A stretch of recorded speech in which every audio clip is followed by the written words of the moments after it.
Assalamualaikum warahmatullahi wabarakatuh. Alhamdulillahilladzi faddala bani Adam bil 'ilmi wal 'amali 'ala jami'il 'alam. Wassalatu wassalamu ala Muhammadin sayyidil 'arabi wal 'ajam wa 'ala alihi wa sahbihi ya nabiyil 'ulumi wal hikam amma ba'd. Bapak Ibu yang saya dirahmati Allah Subhanahu wa taala, alhamdulillah kita bersyukur kepada Allah Subhanahu wa taala atas segala limpahan nikmat dan karunia kepada kita semua sehingga malam hari ini kita bisa kembali hadir di majlis yang mulia dan berbahagia ini dalam rangka insyaallah mempererat ikatan silaturahim di antara kita dan tentu kita niatkan pula untuk thalabul ilmi. Mudah-mudahan langkah kaki kita ke majlis ini akan berkata sebagai amal saleh yang dapat meringankan beban kita di hari kiamat nanti. Amin ya rabbal alamin. Selanjutnya salawat serta salam tidak akan pernah lupa kita sanjungkan kepada uswah dan qudwah kita, panutan dan anugerah kita bagi Rasul Muhammad sallallahu alaihi wasallam beserta keluarganya, para sahabatnya, para penerus dakwahnya dan kita semua sebagai umatnya. Mudah-mudahan kita semua termasuk umat beliau yang biidznillah akan mendapatkan syafaat dari beliau yang kiamat nanti. Amin ya rabbal alamin. Bapak Ibu dan sekalian dirahmati Allah, seperti yang saya sampaikan bulan lalu bahwa untuk kajian dengan saya kita akan membahas tafsir Al-Quran mulai dari ayat pertama dari Al-Fatihah, dan saya menggunakan tafsir yang paling umum yang banyak dibaca oleh kita, tafsir Ibnu Katsir. Ya, jenengan juga bisa baca di rumah, tamunya. Sebelum membahas surah Al-Fatihah, saya ingin menyampaikan satu hadis Rasulullah SAW yang berisi tentang apa yang akan kita dapatkan kalau kita berkumpul seperti ini, kemudian mengkaji ayat-ayat Allah. Apa yang akan kita dapat? Ada satu hadis yang akan saya sampaikan, dan hadis ini juga bisa menjadi argumentasi atau dalil atas apa yang kita lakukan. Karena benar ada yang butuh dalil. Hadis ini menjadi dalil bahwa apa yang kita lakukan ini ada rujukan. Hadis sahih bisa dicek ya. Hadis ini diriwayatkan Imam Muslim dan Abu Dawud. Sumbernya dari sahabat Abi Hurairah. Qala Rasulullah SAW, Rasul bersabda, "Majtama'a qaumun fi baitin min buyutillah, yatluna kitab Allah wa yatadarasunahu bainahum illa nazala alaihimus sakinah wa ghasyiyatuhumur rahmah wa hafathumul malaikah wa dzakarahumullahu fi man 'indah." Katakan Nabi, majtama'a qaumun, tidak istama'a berkumpul, qaumun sekelompok orang. Tidaklah berkumpul sekelompok orang fi baitin min buyutin, di dalam salah satu dari rumah-rumah Allah. Artinya apa? Ketika ada sekelompok orang berkumpul di rumah Allah, apa di musola atau di masjid, kemudian mereka kumpul itu ngapain? Yatluna kitab Allah, membaca kitab Allah. Tidak hanya membaca kitab Allah, tapi wa yatadarasuna, dan mengkajinya. Baca Al-Quran dan dikaji isinya. Apa yang akan didapatkan oleh sekelompok orang yang kumpul di masjid, baca Al-Quran dan memahami isinya, mengkajinya? Kata Rasulullah, ya, illa nazalat alaihimus sakinah. Tidaklah berkumpul sekelompok orang itu di dalam rumah-rumah Allah membaca dan mengkaji ayat-ayat Allah kecuali nazalat alaihimus sakinah, akan turun kepada mereka as-sakinah, kedamaian, ketenangan dari Allah Subhanahu wa taala. Ya, jadi kita kumpul-kumpul begini ya, ada dalilnya yang pertama. Yang kedua, ada manfaatnya. Manfaatnya apa? Kita akan diberikan as-sakinah, kedamaian, ketenangan ya, dari Allah Subhanahu wa taala. Ya. Jadi hatinya nanti nggak gampang panasan, kan begitu ya. Tetap tenang, sabar. Kalau orang yang jarang kumpul, jarang mengkaji Al-Quran, gampang panas. Tetangganya beli kulkas, dia yang kedinginan. Nah, tapi kalau orang yang biasa kumpul baca Al-Quran, tenang, emosinya stabil. Nah, kemudian apa yang didapatkan? Wa ghasyiyatuhur rahmah, akan meliputi rahmat Allah Subhanahu wa taala. Masyaallah. Dikelilingi rahmat Allah. Rahmat itu kasih sayang Allah Subhanahu wa taala. Kemudian apa lagi? Wa hafathumul malaikah, dikelilingi malaikat. Dikelilingi malaikat untuk memberikan perlindungan atas perintah Allah Subhanahu wa taala. Itu yang didapatkan di dunia. Yang di akhirat ada satu di akhirat itu. Wa dzakarahumullahu fi man 'inda, dan Allah akan menyebutkan nama-nama orang-orang itu, dibangga-banggakan di hadapan makhluknya yang lain. Di hadapan makhluk yang lain. Ini loh hamba-hambaku yang senantiasa membaca dan mengkaji ayat-ayat. Ya, Masya Allah. Jadi luar biasa yang kita lakukan ini.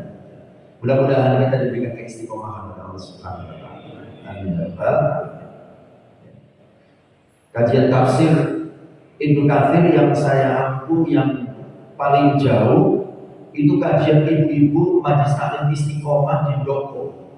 Itu sudah sampai surat Al-A'raf. Berarti juz berapa? Juz 8 kalau nggak salah. Itu yang paling banyak, yang paling jauh. Bismillah, ya, mudah-mudahan kita bisa sampai khatam ya. 30 juz ya, Masya Allah. Bismillah. Baik, sekarang kita mulai mengkaji tafsir surat Al-Fatihah. Dan di dalam tafsir Ibnu Katsir ini, sebelum membahas ayat demi ayat dari surat Al-Fatihah, ada pembahasan pembukanya terlebih dahulu yang terkait dengan surat Al-Fatihah. Pertama, di sini dijelaskan tentang nama Al-Fatihah dan maknanya. Al-Fatihah itu namanya tidak hanya satu ternyata. Nah ini ilmu. Nama Al-Fatihah itu tidak hanya satu, ada beberapa nama. Sebelumnya perlu kita tahu, surat Al-Fatihah ini masuk dalam kelompok surat Makkiyah. Jadi surat Al-Quran itu terbagi dua, ada Makkiyah, ada Madaniyah. Surat Makkiyah berarti surat itu diturunkan di Mekah. Ketika periode Mekah, 13 tahun Nabi di Mekah, 10 tahun di Madinah. Dan salah satu yang diturunkan di Mekah adalah surat Al-Fatihah. Apa saja nama dari surat Al-Fatihah itu? Yang pertama, ya Al-Fatihah itu sendiri namanya, yang maknanya adalah pembuka. Pembuka kitab secara tertulis. Nah, di sini tafsir begitu. Dengan surat inilah dibukanya bacaan dalam Al-Quran, dan dengan surat ini pula lah kita memulai melaksanakan sholat.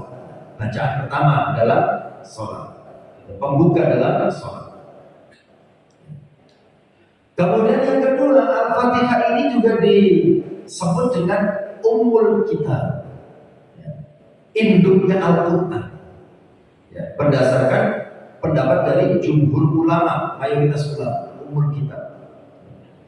Jadi Al-Quran 30 juz itu, ya, intinya bisa ditemukan di dalam surat Al-Fatihah, induk dari Al-Quran. Kemudian nama lain dari Al-Fatihah, Ummul Quran, Ummul Kitab, kemudian As-Sab'u Al-Mathani, dan juga Al-Quranul Azim. Itu terangkum dalam satu hadis. Imam Tirmidzi meriwayatkan sebuah hadis yang bersumber dari Abu Hurairah. Rasul bersabda, Alhamdulillahirabbil alamin, Ummul Quran.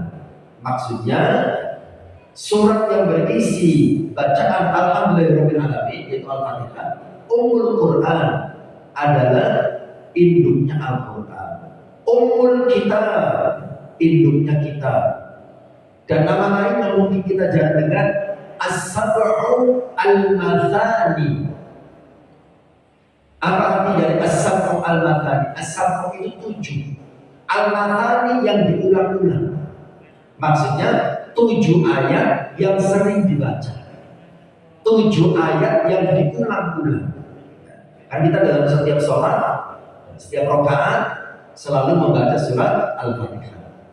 Nah, Al-Fatihah terdiri dari 7 ayat. Maka dinamakan As-Sab'u Al-Mathani, 7 ayat yang diulang-ulang. Wal Qur'anul Azim. Nah, terkadang Rasul menyebut Al-Fatihah juga Al-Qur'anul Azim. Ya. Jadi keseluruhan Al-Quran itu dijadikan sebagai nama dari Al-Fatihah. Kemudian nama lain dari surah Al-Fatihah disebut juga dengan Alhamdu. Ya. Diambilkan dari kata pertama di dalam ayat itu, Alhamdulillah Rabbil Alamin. Alhamdulillah. Makanya kan kita, kalau saya zaman saya kecil itu menyebut nama surat itu dengan awal ayatnya. Surat apa? Surat Kabar. Nah, begitu ya. Surat apa? Surat Qul. Ya, ini niru. Ya. Al-Fatihah juga kadang-kadang disebut sebagai surat Alhamdu. Surat apa? Surat Lam Yakunil. Gitu ya. Padahal namanya bukan itu. Tapi saya waktu kecil itu kalau seorang hafalan itu sampai surat apa? Surat Al-Hakut. Padahal nama suratnya At-Takatsur kan. Baik. Kemudian nama lain dari Al-Fatihah adalah As-Shalah. As-Shalah itu nama dari Al-Fatihah.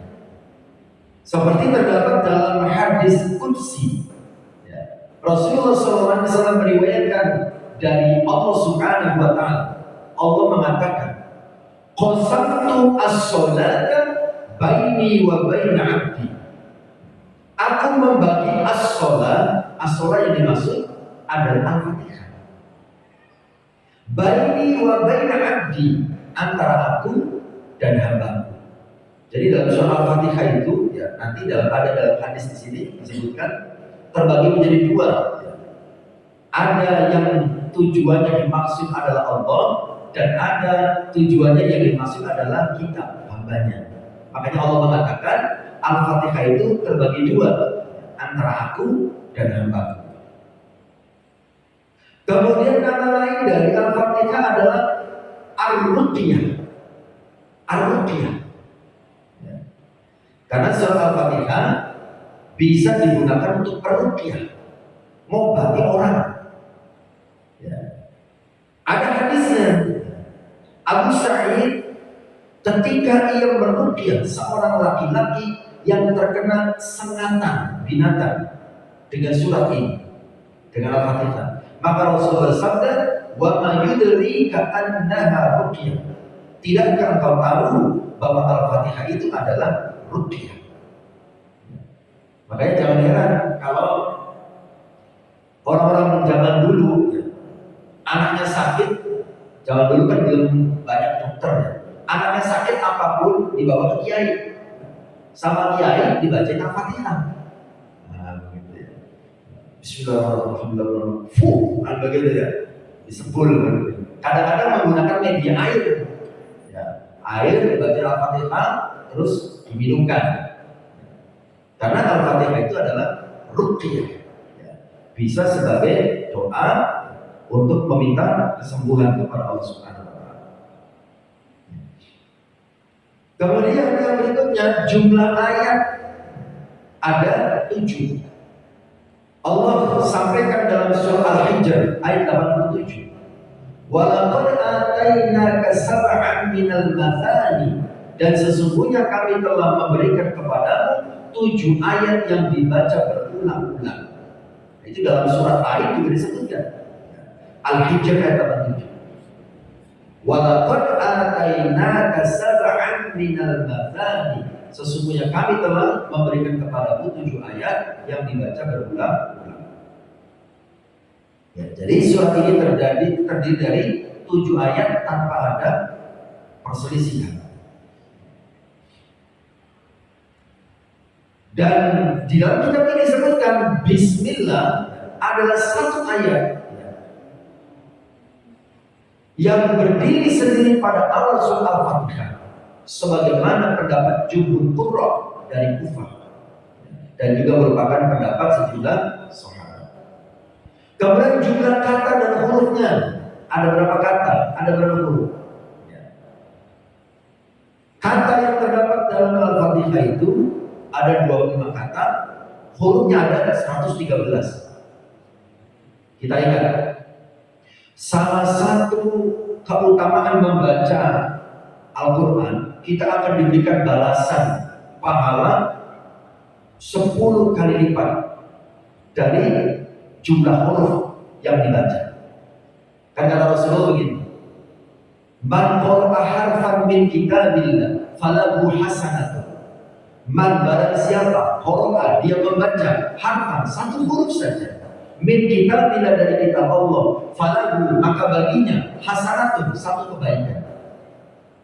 Wal hasanatu, dan satu kebaikan tadi bi asyri amthaliha, dilipat gandakan 10 kali lipat.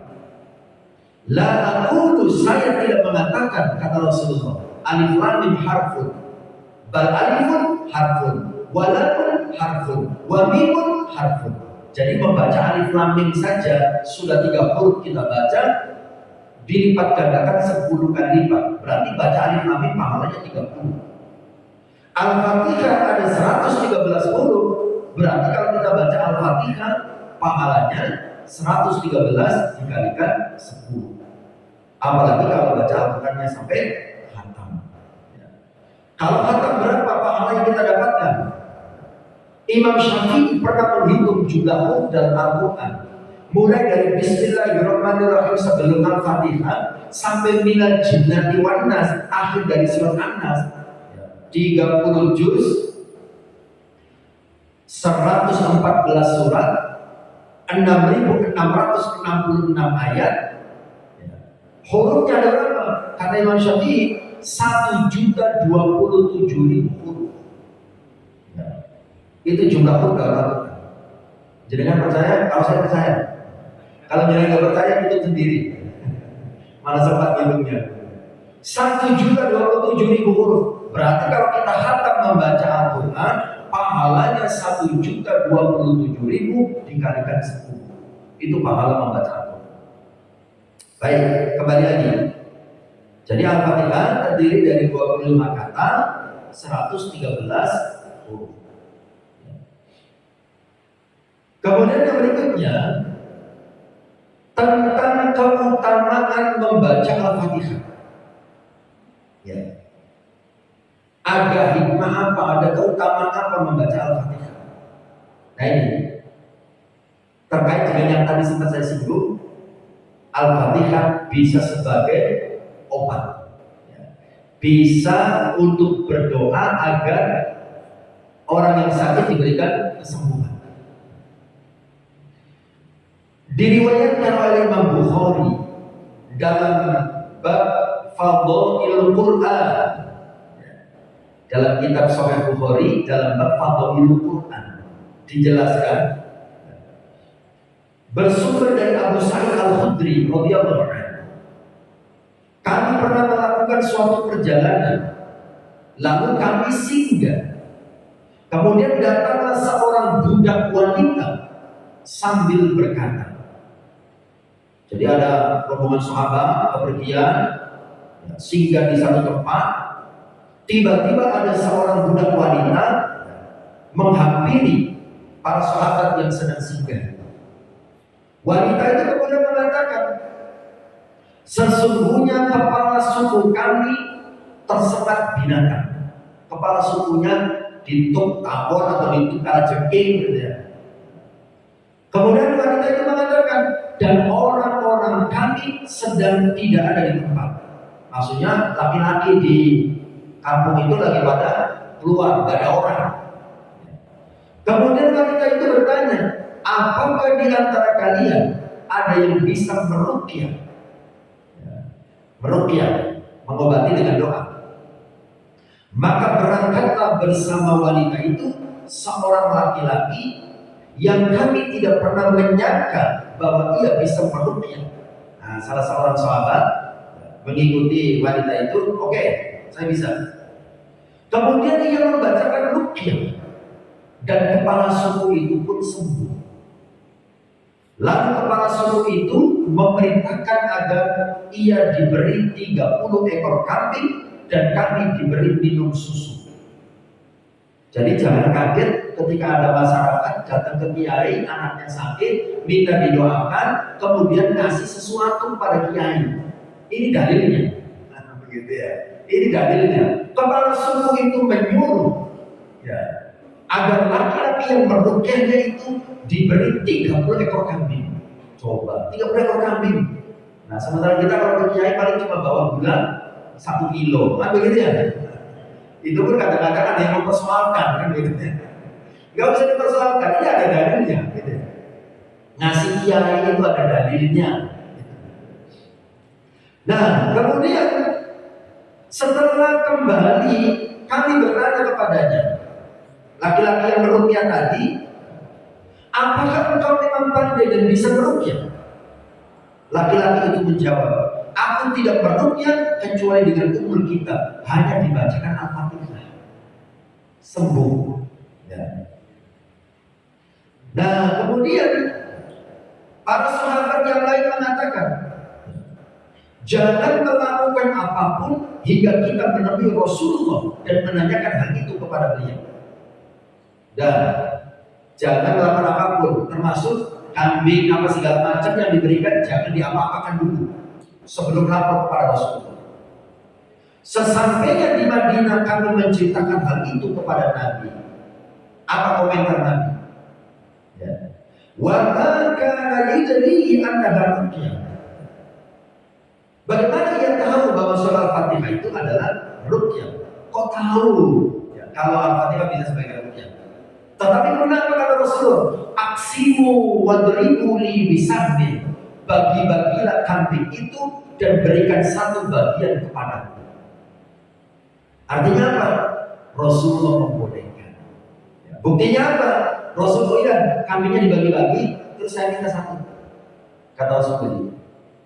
Nah, ini menjadi dalil bahwa Al-Fatihah bisa dijadikan sebagai doa untuk menyembuhkan orang sakit.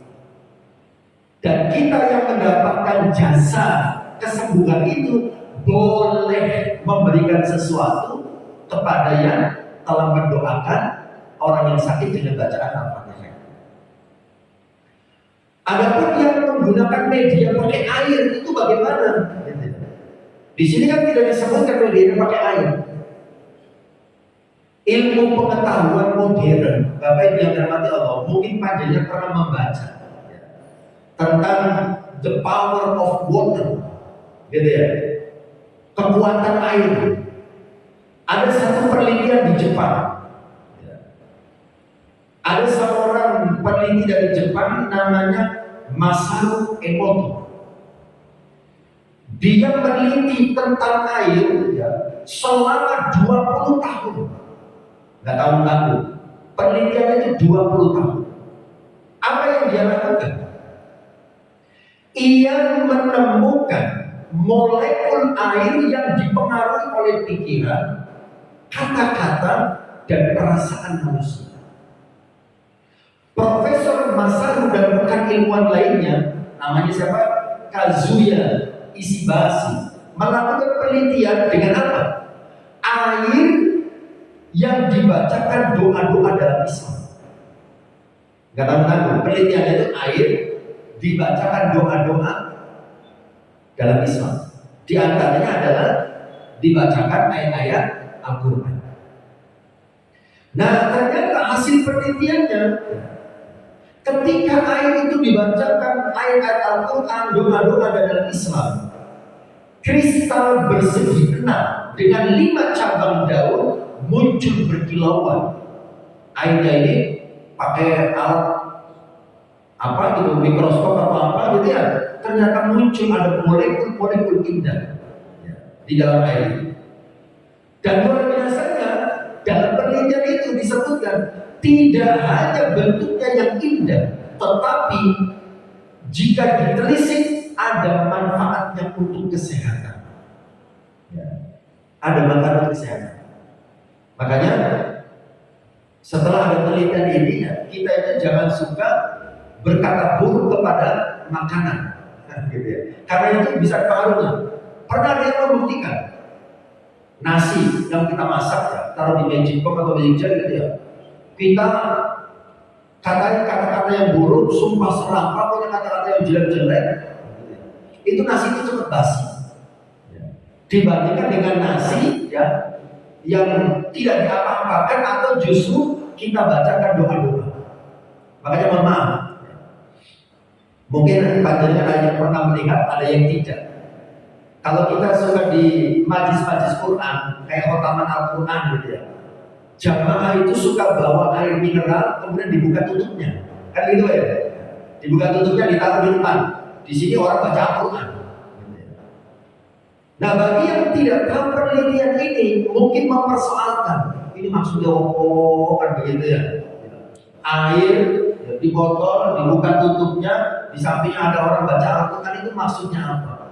Kalau kita membaca penelitian ini, kita jadi paham. Ternyata air yang dibacakan ayat-ayat Allah, gitu ya, dibacakan doa-doa Islam, ya, itu akan muncul molekul-molekul indah di dalamnya dan bermanfaat bagi kesehatan. Ya. Baik, kembali ke masalah utamanya. Jadi surat Al-Fatihah di antara hikmah dan keutamaannya bisa untuk ruqyah. Makanya kalau orang tua zaman dulu ya, yang merasa tidak terlalu soleh, kalau anaknya sakit panas atau anaknya nangis terus kan begitu biasanya gitu ya. Anak-anak malam-malam gak mau tidur nangis, biasanya didatangkan ke ustaz, dibawakan ke kiai, minta doa atau minta air yang sudah dibaca doa. Setelah air baca doa, baca Al-Fatihah, kemudian airnya diusapkan ke ubun-ubun, biasanya begitu. Dianggap jalan keluar masuknya jin, karena bisa jadi anak kecil nangis terus itu diganggu oleh jin. Diusapkan ke wajahnya, diteteskan ke matanya, pokoknya jalan-jalan yang biasa dianggap sebagai keluar masuknya jin.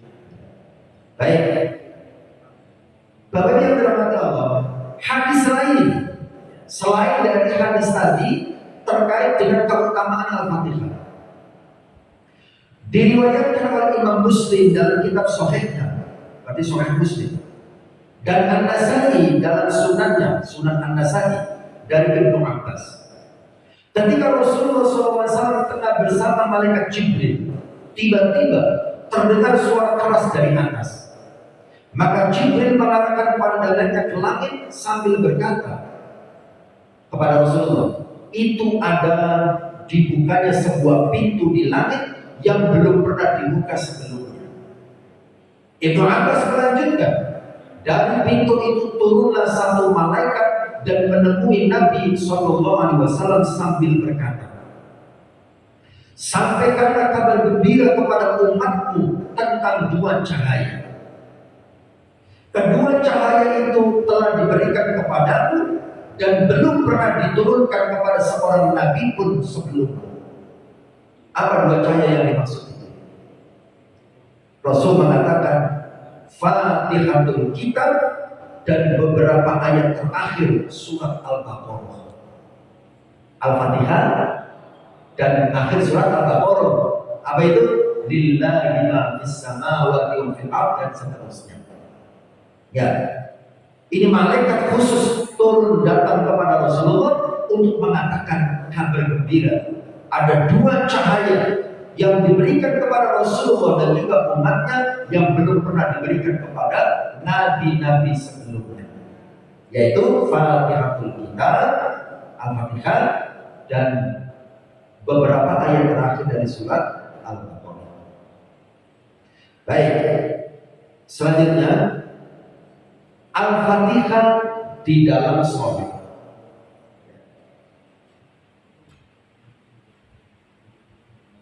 Imam Muslim meriwayatkan sebuah hadis yang bersumber dari Abi Hurairah. Rasulullah SAW bersabda, "Man shalla sholatan lam yaqra fiha bi ummil Qur'an fa hiya hidajun." Barang siapa yang mengerjakan sholat tanpa membaca ummul Qur'an di dalamnya, maka sholatnya kurang. Artinya tidak sempurna. Rasul mengatakan kurang ini memang 3 kali. Maka saya baca 3 kali. Kata Rasulullah, orang yang mengerjakan sholat tanpa membaca ummul Quran, berarti Al-Fatihah maksudnya, maka sholatnya kurang. Artinya tidak sempurna. Dikatakan kepada Abu Hurairah, bagaimana jika kami berada di belakang imam? Maka Abu Hurairah berkata, bacalah Al-Fatihah itu secara sir, hanya terdengar oleh diri sendiri. Karena aku pernah mendengar Rasul bersabda, Allah Subhanahu wa ta'ala berfirman, aku telah membagi sholat, maksudnya bacaan Al-Fatihah yang tadi di depan sempat saya singgung, menjadi 2 bagian antara diriku dengan hambaku. Ini kata Allah. Dan bagi hambaku apa yang dia minta. Kemudian kata Allah menjelaskan, jika hambaku mengucapkan Alhamdulillahirabbil alamin, maka Allah berfirman, hambaku telah memujiku. Makanya para ulama menganjurkan pada saat kita sholat membaca Al-Fatihah itu kita fokus. Bayangkan kita itu sedang berhadapan dengan Allah Subhanahu wa ta'ala. Karena apa? Karena ketika kita membaca Al-Fatihah, Allah itu menjawab bacaan kita. Ini hadis yang menjelaskan itu. Allah mengatakan dalam hadis qudsi, ketika hambaku dalam sholatnya membaca Alhamdulillahirabbil alamin, kemudian Allah menjawab, hambaku sedang memujiku. Ketika kita mengatakan Ar-Rahmanir Rahim, Allah menjawab, hambaku telah menyanjungku. Ketika kita mengatakan Maliki Yaumiddin, maka Allah berfirman, hambaku telah memuliakanku. Dan ketika kita mengatakan Iyyaka na'budu wa iyyaka nasta'in, kemudian Allah mengatakan, hambaku mendapatkan apa yang ia minta. Jadi bayangkan dalam sholat itu, ketika membaca Al-Fatihah, kita sedang berhadapan langsung dengan Allah. Terutama dalam sholat-sholat sunnah ya, ketika kita sholat sendirian, usahakan dalam membaca Al-Fatihah itu ada jeda. Alhamdulillahirabbil alamin. Bayangkan Allah menjawabnya. Terutama pada saat Iyyaka na'budu wa iyyaka nasta'in. Kalau para ulama melanjutkan, hadirkan apa yang menjadi keinginan kita. Iyyaka, hanya kepadamu na'budu kami menyembah, wa iyyaka, dan hanya kepadamu nasta'inu kami mohon pertolongan. Hadirkan dalam hati kita minta apa sama Allah. Ya. Hadirkan dalam, terutama dalam sholat-sholat sunnah gitu ya. Ketika kita sholat sendirian, ya. Kan kita bebas mengatur ritme sholat kita kalau kita sendirian kan gitu ya. Mau super cepat, mau super lambat, mau super nikmat, suka-suka kita dalam sholat sunnah kita. Maka nikmati sholat-sholat kita pada saat kita sholat sunnah. Ya. Kita sedang berdialog dengan Allah Subhanahu wa ta'ala. Iyyaka na'budu wa iyyaka nasta'in. hadirkan apa yang kita inginkan. Karena saat itu Allah menjawab, hambaku mendapatkan apa yang dia inginkan. Bapak yang dirahmati Allah, kemudian dalam hadis ini, ya, ketika kita mengatakan ihdinas siratal mustaqim, siratal ladzina an'amta 'alaihim ghairil maghdubi 'alaihim waladdallin, maka Allah berfirman, ini untuk hambaku dan bagi hambaku apa yang ia minta. Kita minta diberi petunjuk ke jalan yang lurus, maka kata Allah dia akan mendapatkannya. Itu bacaan Al-Fatihah ketika kita dalam sholat. Ya. Jadi ketika kita dalam sholat membaca Al-Fatihah, Allah menjawab bacaan Al-Fatihah yang kita baca. Ya. Makanya fokuslah pada saat kita membaca Al-Fatihah. Karena saat itu Allah menjawab bacaan Al-Fatihah kita. Itu disebutkan dalam tafsir Ibnu Katsir. Ya. Hadisnya bersumber dari Abu Hurairah, diriwayatkan oleh Imam Muslim. Bapak yang terhormat selanjutnya, penjelasan tentang wajibnya membaca Al-Fatihah dalam setiap sholat, baik sebagai imam, sebagai makmum, ataupun sholat sendirian. Ada di dalam kitab fikih sunnah Sayyid Sabiq satu pendapat, ya. Tapi kalau fikih Syafi'i tidak sepakat dengan pendapat ini. Tapi saya perlu sampaikan supaya kalau jenengan ada yang berpendapat, jenengan tidak kaget. Ya. Dalam fikih sunnah Sayyid Sabiq disebutkan makmum, ya, dalam sholat jahar seperti maghrib, isya, subuh, rakaat pertama, rakaat kedua tidak perlu membaca surat Al-Fatihah. Karena bacaan Al-Fatihahnya sudah ikut bacaan Al-Fatihahnya imam. Karena ada perintah di dalam hadis Rasulullah SAW, apabila ada ayat Al-Quran dibacakan, maka kita wajib mendengarkan. Kan begitu? Wa idza quri'a al-Qur'an fastami'u lahu wa ansitu. Kan begitu? Jika dibacakan ayat-ayat Al-Quran, maka kita wajib mendengarkan dan memperhatikan. Kita tidak boleh baca apa-apa. Makanya ketika imam baca Al-Fatihah, kita mendengarkan. Imam selesai baca Al-Fatihah, imam membaca surat. Kan begitu ya? Imam membaca surat. Ketika imam membaca surat, kita pun wajib mendengarkan. Sehingga menurut pendapat ini, kita tidak perlu membaca surat Al-Fatihah. Ini satu pendapat. Kalau ada yang berpendapat seperti itu, jangan kaget. Karena memang ada ulama yang berpendapat tentang itu. Tetapi bagi kita yang bermadzhab Syafi'i, kita menggunakan dalil yang lain yang mewajibkan tetap membaca Al-Fatihah. Sekalipun kita sebagai makmum dalam sholat jahar. Dalilnya ini. Man shalla sholatan lam yaqra fiha bi ummil Qur'an falyahdah. Barang siapa mengerjakan sholat tanpa membaca Al-Quran di dalam, membaca ummul Quran di dalamnya, maka sholatnya tidak sempurna. Dalil yang lain, la sholata liman lam yaqra bi Fatihatil kitab. Tidak sah sholat orang yang tidak membaca Al-Fatihah. Dalil yang lain, la tujzi'u sholatun lam yuqra fiha bi ummil Quran. Tidak sah sholat yang di dalamnya tidak dibacakan ummul Quran atau Al-Fatihah.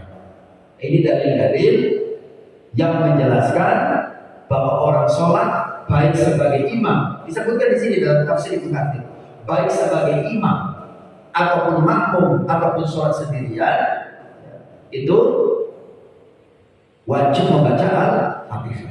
Karena Ibnu Katsir itu mazhabnya Syafi'i dalam fikihnya, kan begitu ya. Makanya dia berpendapat sesuai dengan mazhab Syafi'i. Tapi kalau ada yang mazhab yang lain, ya tetap kita harus saling menghormati. Kemudian yang berikutnya, tafsir tentang al-isti'adah dan hukum-hukumnya. Al-isti'adah itu apa? Bacaan a'udzu billahi minasy syaithanir rajim. Bapak yang dirahmati Allah, di dalam tafsir Ibnu Katsir beliau mengutip 3 ayat Al-Quran yang isinya terkait dengan bagaimana sikap kita terhadap musuh yang tampak dan musuh yang tidak tampak. Musuh yang tampak itu adalah manusia, musuh yang tidak tampak itu adalah jin. Ada 3 ayat yang menjelaskan bagaimana sikap kita ketika menghadapi musuh yang tampak dan tidak tampak. Perhatikan ayatnya. Pertama dalam surat Al-A'raf ayat 199 dan ayat 200. Ini kaitannya dengan membaca A'udzubillahi minasyaitonirrajim. Ayat ini terkait dengan bacaan itu.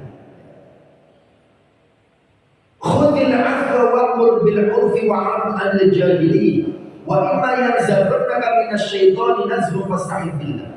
Kata Allah, jadilah engkau pemaaf dan suruhlah orang lain mengerjakan yang ma'ruf, serta berpalinglah dari orang-orang yang bodoh. Dan jika kamu ditimpa suatu godaan syaitan, maka berlindunglah kepada Allah. Sesungguhnya Allah Maha mendengar lagi Maha mengetahui. Ayat ini menjelaskan kepada kita bahwa Allah memerintahkan manusia agar beramah tamah dengan musuh dari kalangan manusia dan tetap berbuat baik kepadanya, sehingga dapat mengembalikannya kepada tabiat asalnya, yaitu menjadi teman dan sahabat. Sebaliknya Allah memerintahkan agar mohon perlindungan kepada Allah dari syaitan, dari jenis jin. Nah itu, ayat ini menyuruh kita kalau kita ribut dengan orang, maafkan dan tetaplah berbuat baik dengannya. Ya. Barangkali saja dengan kita memaafkan dan tetap berbuat baik dengannya, Allah memberikan hidayah, dia berubah menjadi baik. Tetapi kalau kita melawan musuh yang tidak tampak, dalam tafsir disebutkan musuh tidak tampak itu syaitan dari jenis jin. Tidak ada negosiasi. Maka kita wajib fasta'in billah. Minta tolonglah, minta perlindunganlah kepada Allah Subhanahu wa Ta'ala. Ya, sudah masuk bisa ya? Berarti kita lanjutkan pada pertemuan yang akan datang. Ya. Jadi kita masih akan membahas tentang tafsir al-isti'adzah, yaitu bacaan A'udzubillahi minasyaitonirrajim. Kita masih belum membahas ayat per ayat dari Al-Fatihah, ya. Masih pengantar dari surat Al-Fatihah. Baik, ini saja yang bisa disampaikan. Mudah-mudahan ya, ini menambah wawasan dan pemahaman tentang surat Al-Fatihah bagi kita. Ya. Salah satunya saya melihat ada poin penting, Al-Fatihah bisa sebagai doa untuk ruqyah. Nah, begitu ya. Itu salah satu poin penting ya, bisa untuk mengobati orang sakit. Hadisnya jelas, hadisnya sahih dan disebutkan dalam kitab tafsir Ibnu Katsir. Jadi bagi yang pernah melihat dan merasa aneh setelah membaca ayat ini, hadis ini, kita tidak perlu aneh lagi. Bagi yang sudah biasa melakukannya, maka semakin meyakinkan bahwa yang dilakukannya itu tidak melanggar syariat. Ya, karena ada dalilnya. Demikian, kalau mohon maaf, kita akhiri dengan hamdalah dan kafaratul majlis. Alhamdulillahirabbil alamin. Subhanakallahumma wa bihamdik, asyhadu an la ilaha illa anta, astaghfiruka wa atubu ilaik. Wassalamualaikum warahmatullahi wabarakatuh.